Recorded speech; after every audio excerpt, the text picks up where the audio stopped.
যে সমস্ত সুযোগ আমরা এখন পাচ্ছি, মনে করেন আমরা duty free, quota free access পাচ্ছি, সেটা কিন্তু 2026 সালে বন্ধ হয়ে যাবে না।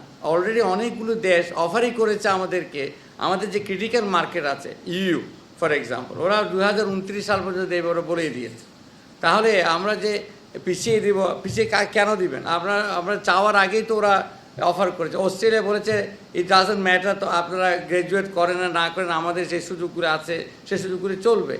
তারা আপনারা ইউকে বলেছে একই কথা। আপনার যে ইনভেস্টমেন্ট ফোরামে যে ইউকের যে ট্রেড রিপ্রেজেন্টেটিভ আসলেন, উনি ওপেনলি ঘোষণা দিলেন ওখানেই যে আমরা এলডিসি আপনারা আছেন কি নাই রিগার্ডলেস আমাদের এই সুযোগগুলি চলবে। এই রিসেন্টলি আমাদের উপদেষ্টা মহোদয় চায়না গেলেন, চায়নাও বললেন যে আমরা দিতে থাকবো। তাহলে যে জায়গাটাতে আমাদের ব্যবসায়ী বন্ধুরা চিন্তিত, এটা কিন্তু অলরেডি ওভারকাম হয়ে গেছে আমি মনে করি, তাই না? এই যে বললাম পারসেপশনের অভাব, এটা হচ্ছে একটা বুঝার প্রবলেম। আর যে কোন কোন জায়গায় আপনি বলেছেন যে আমরা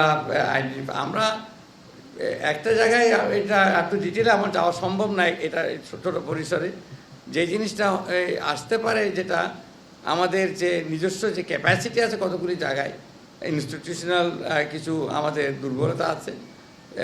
যেমন ধরুন আমাদের যে মিনিস্ট্রি অফ ট্রেডের কোনো আলাদা ট্রেডের কোনো এজেন্সি নাই, তা আমরা অলরেডি স্টেপ নিয়েছি। ডেডিকেটেড একটা সেল থাকবে, যেখানে ওরা শুধু ট্রেডের বিষয়ে ওরা কাজ করবে। ওরা ওখানে ওই আপনার আজকে এখানে কাজ করলো, কালকে ওখানে কাজ করলো, ট্রান্সফার হয়ে গেল, ওইরকম না। আমরা শক্ত একটা ট্রেড নেগোসিয়েটিং বডি আমরা রেডি করবো। তো অতএব আমরা যেখানে সন্দেহটা করেছি প্রথমে, সেখানে আমরা অলরেডি কাজ শুরু করে দিয়েছি। আমরা ভিক্ষার মেন্টালিটি থাকবে কেন? আমার এটা তো যে বললাম, আমাদের কলোনিয়াল হ্যাংওভার, ভিক্ষার জন্য আমরা কী সুবিধা পাবো? আমি সুবিধা ক্রিয়েট করে নেব। এই যে আমরা যে এত বড় একটা ইনভেস্টমেন্ট সাবমিট করলাম, এটা কী জন্য করলাম? আমরা সুবিধা ক্রিয়েট করছি। আমরা আমাদের এই অঞ্চলকে আমরা এখানে এটা ইকোনমিক হাবের কথা আমাদের প্রধান উপদেষ্টা বলছেন। আমি যদি এখান থেকে আমি যদি সবসময় ভিক্ষার ঝুলি নিয়ে থাকি, আমি কী করে হাব হতে পারবো বলুন? এটা just ask yourself, common sense. আমি ভিক্ষার ঝুলি নিয়ে বসে আছি, আর ওদেরকে বলছে আপনারা আসেন আমাকে এখানে হাব করেন।